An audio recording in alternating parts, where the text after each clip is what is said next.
नमस्कार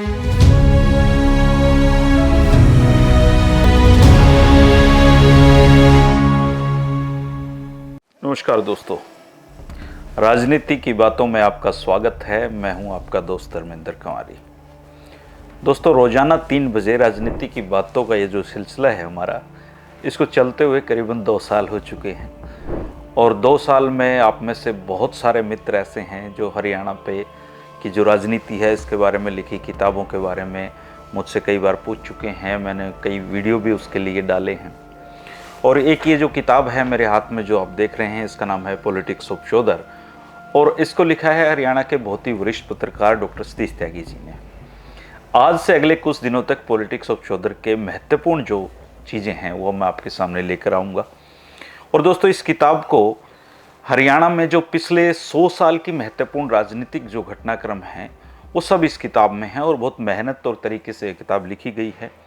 politics of Chaudhar के ये सारे एपिसोड देखने के बाद आप खुद को राजनीति के जो क्षेत्र है उसमें बहुत ज़्यादा मैच्योर पाएंगे, और हरियाणा की राजनीति की तमाम जानकारियाँ आपके पास होंगी। अब से कोशिश रहेगी कि रोजाना एक वीडियो अगले कुछ दिनों तक इस किताब से आपके सामने लेकर आऊँ। ये सीरीज़ दोस्तों उन सारे लोगों के लिए दिलचस्प होगी जो राजनीति के बारे में ज़्यादा से ज़्यादा जानना चाहते हैं, और इसके साथ ही ये उन युवा साथियों को भी एक दिशा देने का काम करेगी जो राजनीति के क्षेत्र में अपना करियर बनाना चाहते हैं। और हरियाणा की जो प्रतियोगी परीक्षाएं हैं उनकी तैयारी कर रहे युवा भी इस सीरीज़ को देख सकते हैं। उनके बहुत काम की चीज़ें इसमें आएंगी। और दोस्तों, हरियाणा की राजनीति पर बात करने से पहले आज हम हरियाणा नाम की कहानी को जानने की कोशिश करते हैं। और दोस्तों, ये हमारे प्यारे भारत की जिस ज़मीन के टुकड़े को आप हरियाणा कहते हैं, उसका राज्य के रूप में जो उदय है वो केवल आधी सदी की कहानी है। हरियाणा का वजूद और हरियाणा की कहानी सदियों पुरानी है, और हरियाणा के लोगों को इस बात का गौरव और संतोष होना चाहिए कि सदियों के देसी विदेशी शासन के बावजूद हरियाणा के प्राचीन नाम से कोई छेड़छाड़ आज तक नहीं हुई है। ऋग्वेद के मंत्र रंजत हरियाणा का उल्लेख उसमें मिलता है, जो ये सिद्ध करता है कि हरियाणा का नामकरण वैदिक ऋषियों ने किया था। आर्यवर्त आज जो हरियाणा है आज भी उसी प्राचीन नाम से ख्याति प्राप्त है, और अन्य समकालीन प्रदेश लंबी काल यात्रा में अपना मूल नाम खो बैठे हैं। हरियाणा की धरती का महादेव शिव और योगेश्वर श्री कृष्ण से भी गहरा नाता है। महादेव के छोटे बेटे जो कार्तिकेय थे, उन्होंने अपने राज्य विस्तार के क्रम में हरियाणा की भूमि पर रोहतक में दुर्ग बनाकर प्रवास किया था। हरियाणा की एक प्राचीन सामाजिक व्यवस्था खाप को लेकर भी समूचे देश में बार बार बवाल उठते हैं। अनजाने में जो शहरी तबका है वो खापों का नाम लेकर कुछ भी कह देता है, और ये उनका भी कसूर नहीं है, क्योंकि उनको भी पता नहीं है कि खाप क्या है और खाप का प्रारंभिक बिंदु कहाँ माना जाता है। बताते हैं कि कार्तिकेय के बड़े भाई गणेश सेनाओं में शिक्षण प्रशिक्षण का दायित्व निभाते थे। 5 सैनिकों की एक लाइन को पंक्ति कहा जाता था, और 2 पंक्तियों को मिलाकर एक गण बनता था।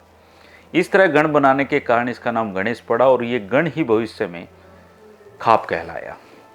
महाभारत के सभा पर्व में कहा गया है कि राजसूय यज्ञ के पश्चात युधिष्ठिर ने नकुल को पश्चिमी दिशा में विजय यात्रा के लिए भेजा था, और उस समय आज की दिल्ली ने, जिसका नाम खांडवप्रस्थ था जो बाद में इंद्रप्रस्थ में बदल गया, इंद्रप्रस्थ से आगे चलकर नकुल ने जिस क्षेत्र में प्रवेश किया दोस्तों वो आज का रोहतक है।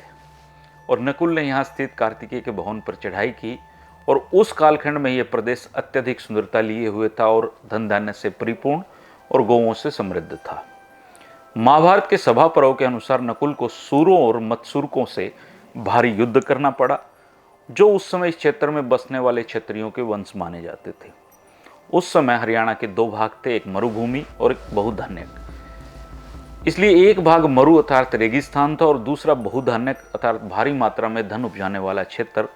इन दोनों भागों को नकुल ने जीत लिया था। सुरों मत्सुरकों के वंशज ही आगे चलकर योद्धे कहलाए। यह नाम आपने सुना होगा, और इन योद्धों के भय से ही आक्रांत होकर सिकंदर की सेनाओं ने आगे बढ़ने से इनकार कर दिया। सिकंदर को हरियाणा की सीमा को छूने से पहले ही वापस लौट जाना पड़ा था। योद्धे कार्तिकों को सेनापति के रूप में मानते थे, और 1935-36 में डॉक्टर बीरबल साहनी के मार्गदर्शन में रोहतक नगर की परिधि पर एक खोखराकोट जगह है, वहाँ के खंडरों की खुदाई से योद्धे साम्राज्य होने की पुष्टि भी हुई थी। इस खुदाई में योद्धों के सिक्के ढालने के हजारों ठप्पे मिले, जिनका समय ईसा से 100-200 साल पहले माना गया है। इन सिक्कों पर शिवजी के वाहन नंदी को भी देखा जा सकता है। सिक्कों पर ब्राह्मी लिपि में योधियाना बहुधान्य के अंकित है, और करीबन 1500 साल पहले विदेशी कुषाणों को जीतकर योद्धों ने जो सिक्के चलाए थे उन पर कार्तिकेय अपना शस्त्र जो शक्ति लिए हुए खड़े हैं। उनके साथ ही उनका वाहन मोर है। ब्रह्मी लिपि में योध्य गणराज्य जय उस पर लिखा हुआ है और ये सीधे सिक्के जो हैं आज भी झज्जर के गुरुकुल संग्रहालय में रखे हुए हैं, आप जाकर देख सकते हैं। कार्तिकेय के ध्वज ने मोर को अंगीकार करने के कारण ही इसका नाम मत्स्य मूरक पड़ा था। आज भी इस चिन्ह का हरियाणा में बहुत प्रचलन और यहाँ के लोग मोर के प्रति बहुत पवित्र भाव रखते हैं। हरियाणा में जो पुराने घर हैं आप उन पर देखेंगे, कहीं कहीं आपको मिल जाएंगे, मोर की आकृति आज भी लगी हुई देखी जा सकती है। मुस्लिम और फिरंगी शासनकाल में भी इस क्षेत्र में मोर के मारने पर कड़ा प्रतिबंध रहा। फिरंगी शासन तो मोर का शिकार करने पर किसानों ने कई बार अंग्रेजों से भी टक्कर ली और यही मोर आज हमारे भारत का राष्ट्रीय पक्षी भी है। अतीत में आज के उत्तराखंड में स्थित जो हरिद्वार है और समूचा ब्रजलोक है मथुरा तक, वो हरियाणा में समाये हुए थे। आज की ब्रज भूमि का एक बड़ा भाग फरीदाबाद पलवल के रूप में ब्रज संस्कृति और भाषा की कहानी कहता है। हरियाणा का कुरुक्षेत्र तो महाभारत का रण क्षेत्र है, जहाँ योगेश्वर श्री कृष्ण ने अर्जुन को अवसाद से बाहर निकालकर धर्म की रक्षा के लिए युद्ध के लिए तत्पर किया और इसी बहाने गीता जन्मी। हरि का रथ जिसको यान है वो हमारी भूमि पर चला और इस तरह पर कुछ विद्वान लोग हैं वो हरियाणा नामकरण को भी आधार देते हैं। तो दोस्तों ये है हरियाणा की कहानी, दोस्तों हरियाणा के नामकरण की कहानी। अगले जो वीडियो आएंगे उसमें हम इस कहानी के साथ साथ जो हरियाणा का इतिहास है उसको जानने की कोशिश करेंगे और साथ में जो पॉलिटिकल यात्रा है फिर आगे बढ़ती जाएगी। छोटे छोटे हिस्सों में ये वीडियो मैं इसलिए दे रहा हूँ दोस्तों कि आजकल समय नहीं है किसी के पास, इसलिए वो छोटे छोटे हिस्सों को ही सुनना पसंद करते हैं। लेकिन जब ये सीरीज़ पूरी होगी तो आप पाएंगे कि आपने हरियाणा के जो समग्र ज्ञान है जो वो आपके अंदर समाहित हो गया है, आपने उसको जान लिया है, पढ़ लिया, सीख लिया है।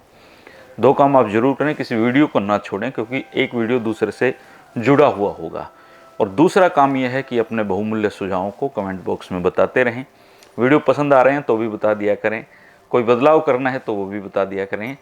मिलेंगे कल दोस्तों नए वीडियो के साथ। पॉलिटिक्स ऑफ चौधर का यह सफ़रनामा आपके और मेरे दोनों के लिए यादगार रहने वाला है, ये मैं आपको विश्वास दिलाता हूँ। शुक्रिया, नमस्कार।